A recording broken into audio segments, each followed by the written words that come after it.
Welcome, one and all, to the Global in the Granite State podcast, a program of the World Affairs Council of New Hampshire. We are so excited you have decided to join us for this insightful discussion and to obtain a better understanding of the world through diverse perspectives. My name is Tim Horgan, and I am the Executive Director of the World Affairs Council of New Hampshire, a nonprofit, nonpartisan organization dedicated to helping people better understand the complex global issues driving the world today. To all of our longtime listeners, thank you for your dedication to this great program. If you are listening for the first time, I hope that you find our discussions insightful and engaging. No matter how many episodes you have listened to, we need your help to continue this program.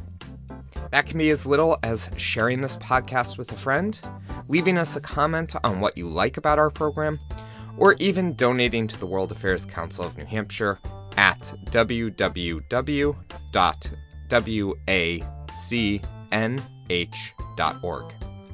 Speaking of support, I want to thank McLean Middleton for continuing to sponsor this program. Their donation shows the value of our work and inspires us to create more engaging discussions. McLean Middleton is one of New England's premier full-service law firms with over 100 attorneys throughout offices in New Hampshire and Massachusetts. McLean Middleton's attorneys have been providing trusted legal services to businesses throughout the region for over 100 years. Learn more at mclean.com. This month's episode is a special one for us, bringing in a former International Visitor Leadership Program participant from Lithuania who visited New Hampshire in 2017 to talk about government transparency. We are so excited to be able to bring you this insightful conversation, providing global insights into the war in Ukraine. Let's get started.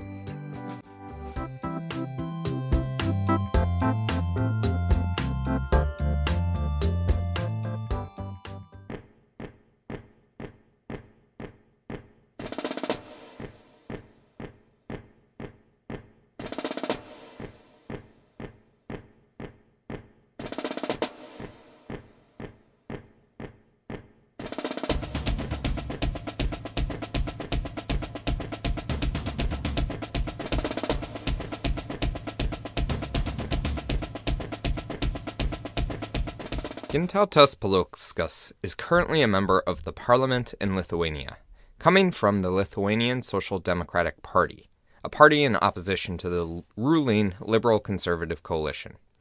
In 2017, as a deputy mayor of Vilnius, Gintautas was invited to the United States to participate in the International Visitor Leadership Program, which included a visit to New Hampshire. Along with his fellow participants, he had the opportunity to meet with people across the state to talk about the importance of transparency and accountability in government. As a member of parliament, we reached out to gather a new perspective on the Russian invasion of Ukraine and some of the tensions that have arisen between Lithuania and Russia in the years since independence, an independence that came on March 12th of 1990. Well, I'd say it was a set of very favorable circumstances and also huge effort of our society in general. Yes, we had this spring of proper and adequate nationalism, which started probably in 1985 with some leaders in the culture sphere, some famous poets and other people that started to raise the vision of independent Lithuania. Also, we had our people that emigrated to United States, to some other European countries, who supported widely their countries of inhabitants at that time, politicians and parliaments. And in the case of United States, we received a lot of support from the Senate and Congress and some particular politicians as well. So it was the proper ground for the seed to grow and flourish. But also, it is more specific. We had a Communist Party which separated from the Central Communist Party of the Soviet Union. At that time, it was unheard, unmanageable. It happened in 1989. And also this Communist Party, they facilitated this transferring from the member of Soviet Union up to the proclamation of independence, and also through the transformation of plan economy and things like that. So we had a lot of things to do.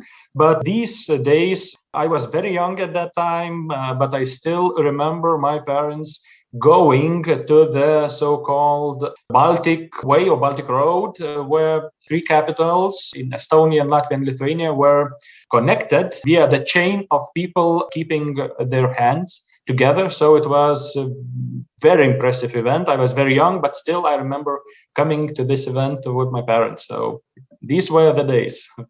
Even before the fall of the Soviet Empire, as well as continuing after its collapse, the people of Lithuania have never fully trusted the various Russian governments and their aims towards regional or global domination. Sitting right on the border of this massive country, Lithuania is dwarfed by its neighbor in terms of size and population, with Russia having over 51 times as many people within their borders. Well, our history is quite complicated regarding our relations with Russian Empire, then Soviet Union, and then Russian Federation. In each of these episodes, we always felt a threat of invasion or being invaded and occupied.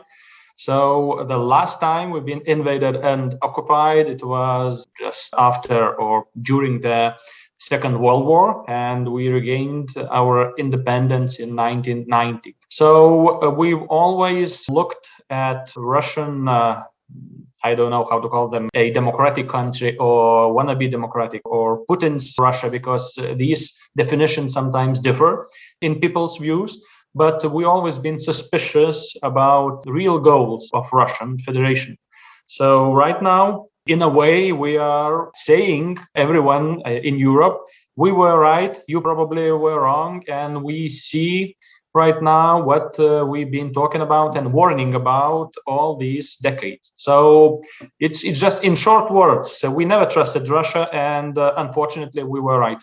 It's worth noting that Putin in the first term and then later on and now, he differs a lot. I still remember Mr. Putin talking about joining European Union, the Russia joining European Union.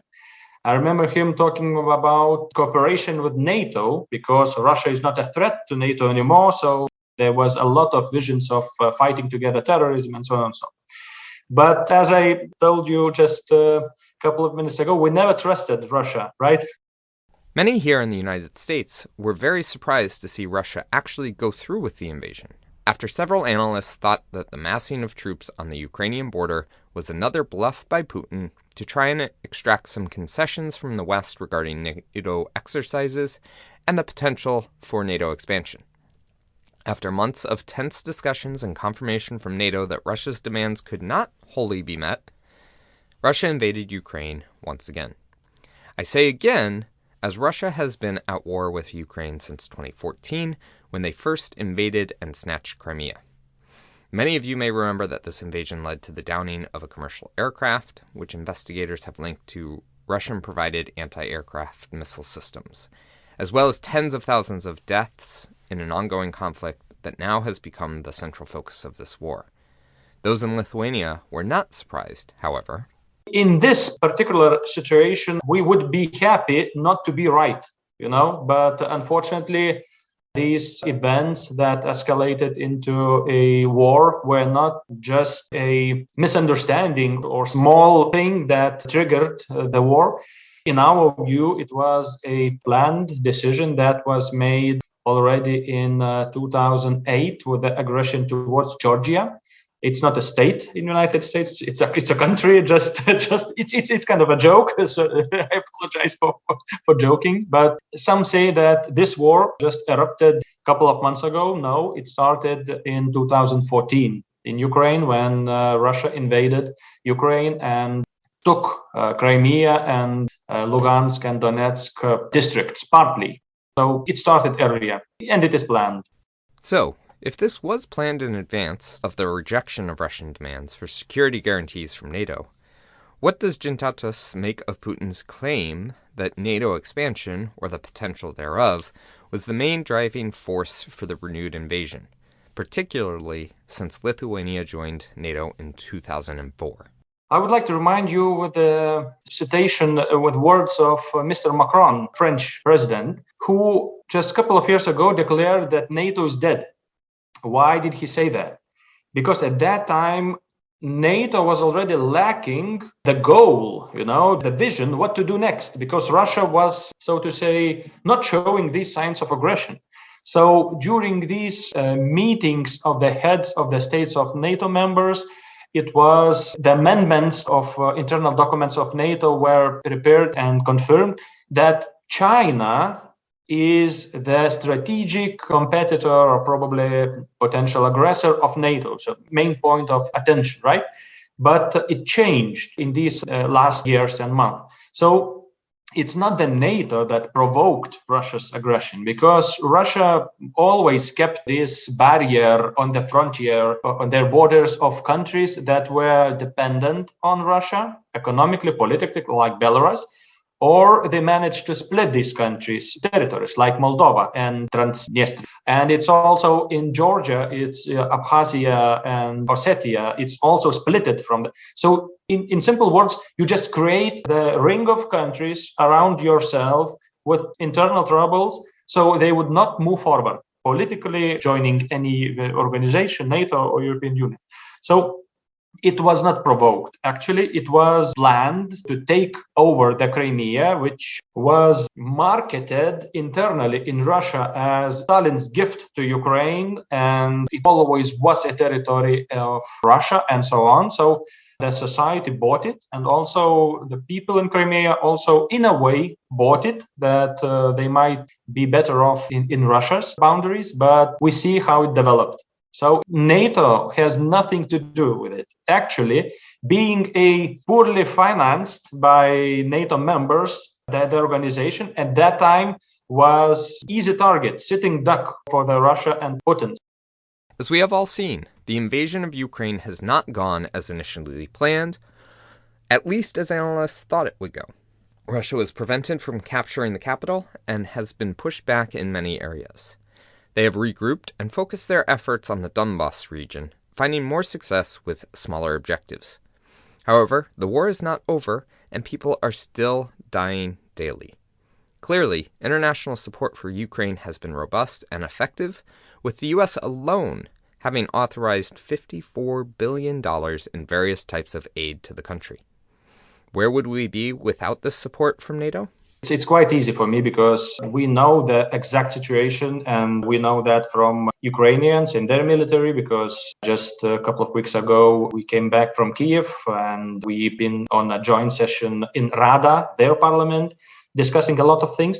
So to put it very simply, if not Poland's, Lithuanians, Latvians and Estonians and United States support in terms of military, in terms of weaponry, the war would be lost for sure, and we would see the Russians marching in Kiev.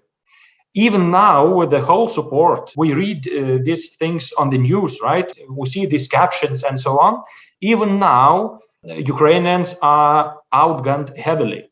For example, they fire one shot with artillery systems, they receive 10 to 12 shots back from Russians. So it's really, really, in terms of military support, it is really important to continue that. And we've been helping them out, Lithuania, via our military academy since 2014. We were training their middle range army commanders, right? So they know a lot about NATO way of combating and how to use NATO grade weaponry. If not the United States and mentioned countries, they would not stand till now. So we need to continue that. And a continuation of that support seems certain. Over $100 billion has already been committed to Ukraine from countries, international organizations, and the private sector to both support the military, as well as the millions of refugees and internally displaced people in Ukraine. After the robust response from NATO allies, it seems that Putin may have overplayed his hand in terms of the expectations of a weak response, as had been seen in the 2008 invasion of the Republic of Georgia and the 2014 invasion of Ukraine. As a member of NATO, did the people of Lithuania worry about the lack of response from NATO that might empower Putin to take further action against neighbor states? We never worried about a response coming from United States.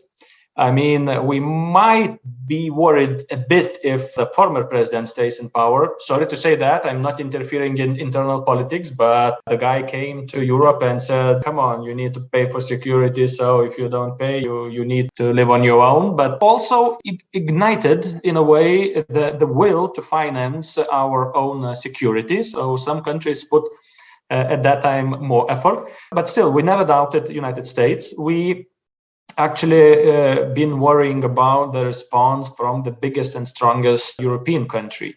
I mean, not in terms of military, but in terms of economy, which brings us to the capabilities of building or rebuilding military capabilities. So it's Germany. Germans were very reluctant to apply any strict measures or sanctions towards Russia. They had this so-called Ostpolitik vision, which was based on three pillars. There is no security without Russia. There is no security against Russia. And the security might be ensured via economic cooperation. So if both countries have something to lose, so no one would like to start the war. And this war, which started in Ukraine, it changed a lot within NATO, and it changed a lot, especially within political high ranks in Germany. The world turned around from head to toes. I mean, we've been meeting Minister of Defense just 2 weeks ago in Berlin, because we are Social Democrats, they are Social Democrats, so we had a discussion.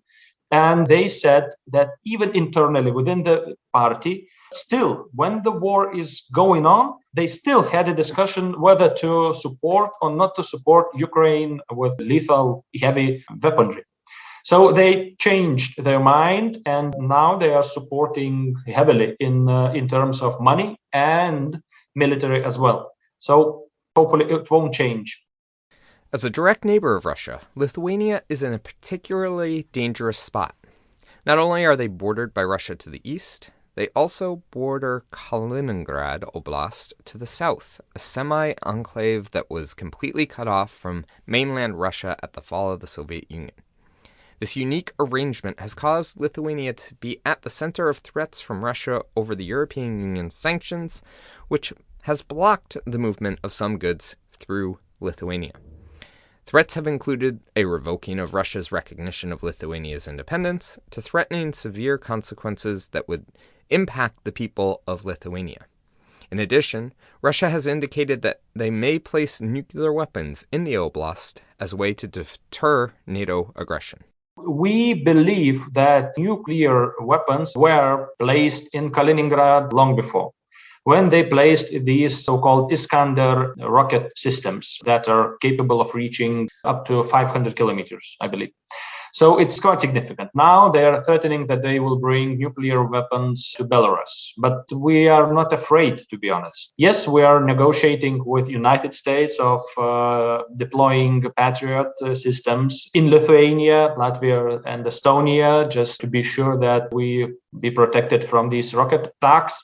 But it's more of theoretical threat, because we know the exact military capacity and capability of NATO and Russia. They are not in position to start any military action with NATO. I mean, we are preparing for everything and anything, but we're not afraid of this happening. But just 2 days ago, we experienced the wide hacker attack through our institutions, private entities, companies, and so on. Well, we've been preparing for that for quite a long, because we have cybersecurity centers and we put a lot of effort in cooperation with NATO in this field. So ordinary people, they didn't feel anything. But yes, for example, the National Tax Office was down their servers, but no one likes taxes, so no one cared a lot at that moment.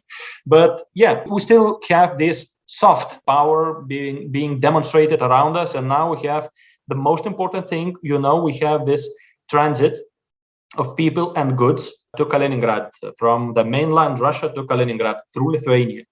We applied the sanctions that were agreed on European level. But now European Commission kind of shifting from initial position and probably might say that Lithuania is not right in full scope of these sanctions and should let through some banned goods. But we'll see. But this is soft, so to say, power that is being used. We are not being afraid of any military intervention, but we are preparing for that for sure. Speaking of sanctions, a lot has been made about how to deal with the oil and gas supplies that Russia controls, particularly as prices continue to rise around the world. Many Europeans and some Americans have been questioning why we continue to purchase these items from Russia, allowing them to continue to fund this illegal war, while others are asking why we should pay such a high price for a war we are not involved in. Well, we'd like to see the total ban on Russian oil and gas. But if you Google and take the map of gas supply pipeline network to Europe, you would see the real issue. I mean, Lithuania is totally independent. We have liquefied natural gas terminal. We have our oil refinery. We have everything we need. So in this case, we might be considered as a nice advertisement, which might, for political reasons, put ahead to be shown. But the real problem is Germany's dependence, total dependence on Russian gas. So it might take up to 2 years for them to build the liquefied natural gas terminals. They are starting 4 of them. They have initial contracts of gas supply with Qatar and some other countries. But at the moment, if the total ban of gas and oil is put in place, their industry would not survive, to put it plainly. But the European Commission managed to push through the decision on Russian oil ban. It will come to power in December, and it will be applied only to oil that is being transported via pipelines, not via terminals. So it's also part decision. But as Russians declared, and they are right, these rising prices compensate of the loss of total turnover of the gas and oil. So unless we ban all sales, we can't fight that. So now European Union is trying to introduce this price cap for the gas prices for the total market, because right now separate countries try to play with this and try to compensate via their national budgets to their consumers and people. You also have rising gas prices, right? And you're not happy about it, but you actually didn't see or don't have anything that is going on in Europe. So the prices are skyrocketing. So we are waiting for the heating season, for the coming winter, with worry on our faces. Hopefully, the sanctions regime will hold and find ways to strengthen global resolve to punish Russia for this imperial land grab. It is important that the Ukrainians are fully supported to defend their country and expel the invaders, while creating conditions that do not incentivize Russia to attempt something like this again. It is also important to talk about what reconstruction looks like after the war ends. There has been untold millions of dollars of damage, with some estimates indicating over $104 million just to civilian infrastructure. With Ukraine's GDP, so far, reduced by 42%, it will be difficult to rebuild from this, even if the war ended today. I'm sure if we continue support to Ukraine, they will manage. I mean, they're fighting heavily and heroically. They have 5 million people who left the country, and they have 10 million people who are so-called displaced from their places of living, and they moved from east to western part of Ukraine. So it's a huge social and economic challenge. During the first quarter of this year, when the war started, they lost 45% of their GDP. So it's a huge loss. And if not the financial support from United States and European Union, they would fail. Their public services would fail. So we have this Rebuild Ukraine initiative initiated, which reminds of Marshall's Plan, which was proposed and implemented for Europe after World War II. And these international donors now negotiate how we're going to rebuild Ukraine after the war. But we need to win the war first. Overall, the ongoing war in Ukraine has changed the world in countless ways. Many European countries have cast aside the previous neutral statuses and policies of not supplying arms to conflict zones. NATO seems reinvigorated and working collectively to try and ensure the war does not expand further. A rift between those who support the liberal international order and those who feel it has not served their countries well has been made clear. The unintended consequences of this invasion will reverberate throughout history, and the ripple effects will continue to impact life here at home. The World Affairs Council of New Hampshire will continue to bring insightful programs to help you understand the complex issues the world faces, providing you with the facts that can give new perspectives and lead to constructive conversations.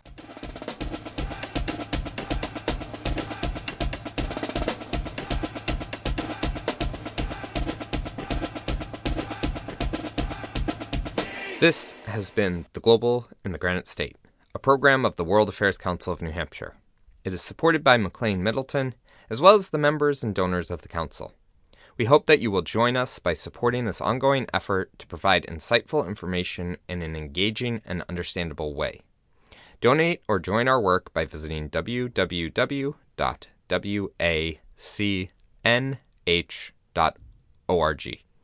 You can also leave us a comment, a rating, or email us at council@wacnh.org. So let us know what you want to hear about next. Thank you to everyone who makes this program possible. Our theme music for The Global in the Granite State is Admin by A.A. Alto. Our interlude music is The War Drums of Peace by the Marion Circle Drum Brigade. This has been The Global in the Granite State.